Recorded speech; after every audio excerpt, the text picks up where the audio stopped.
یہ تو عربی زبان کا کلام ہے، یہ عربی زبان ہے،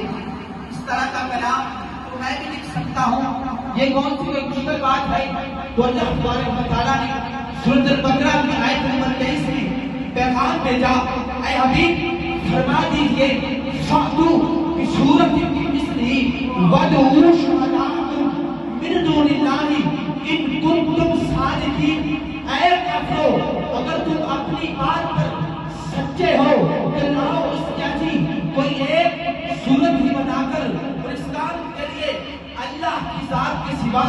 اپنے سارے حمایتوں کو بلا لو، اپنے سارے پادریوں کو بلا لو، اور ساتھ ہی فرما دیا، اگلی ایت میں فرما دیا فَإِن لَّمْ تَفْعَلُوا وَلَن تَفْعَلُوا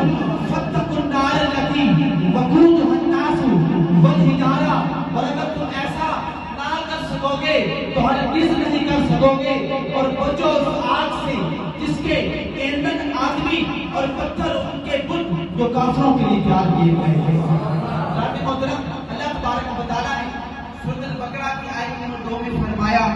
ذَلِكَ الْكِتَابُ لَا رَيْبَ فِيهِ، یعنی اللہ تبارک و تعالیٰ نے سورۃ البقرہ کی آیت نمبر 2 میں دعویٰ کیا تھا،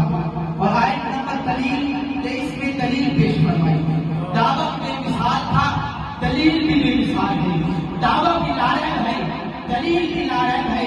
دعویٰ اور دلیل دونوں عظمت قرآن، حقانیت قرآن، صداقت قرآن کا گواہی دے رہی ہے، اور دلیل یہ بتا رہی ہے کہ اس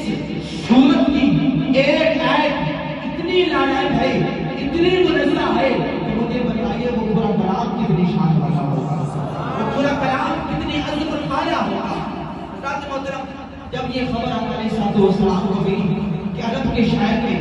یہ دعویٰ کیا ہے، یہ چیلنج کیا ہے کہ اس طرح کا کلام ہم نہیں لکھ سکتے ہیں، تو آقا علیہ السلام نے کاغذ لیا اور سورۃ الکوثر تحریر فرمائی، اِنَّا أَعْطَيْنَاكَ الْكَوْثَرَ فَصَلِّ لِرَبِّكَ وَانْحَرْ، اتنا شانیہ کا ہو رکھ کر، اور خانہ کعبے کے دیوار پر جا کر لگا دی، خانہ کعبے کے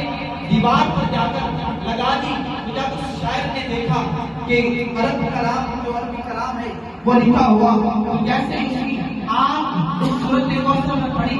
آنکھیں کھلی رہ گئی اور غبار اٹھا، اے عرب والو، اے عرب والو، ان جیسے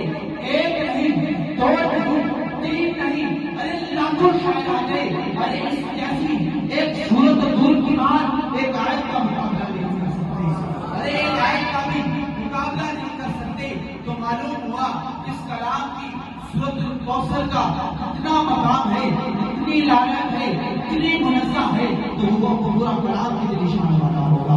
پورا کلام کتنا منزہ ہوگا۔ ذات محترم، قرآن ایک ہیرا ہے، جس طرح ہیرا جس جگہ پر بھی ہو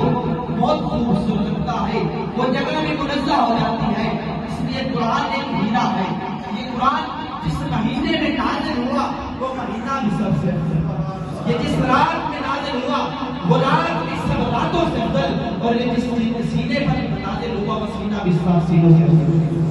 ذات محترم، اس قرآن کو دیکھنا بھی عبادت ہے، چومنا بھی عبادت ہے، پڑھنا بھی عبادت ہے، ہاتھ لگانا بھی عبادت ہے۔ آقا علیہ السلام نے فرمایا، اے لوگوں، میں یہ نہیں کہتا کہ الف لام میم تین ایک حرف ہے، بلکہ یہ تین حرف ہے۔ الف ایک حرف ہے، لام ایک حرف ہے، میم ایک حرف ہے، اور جو قرآن پاک کا ایک حرف پڑھے گا اللہ تبارک و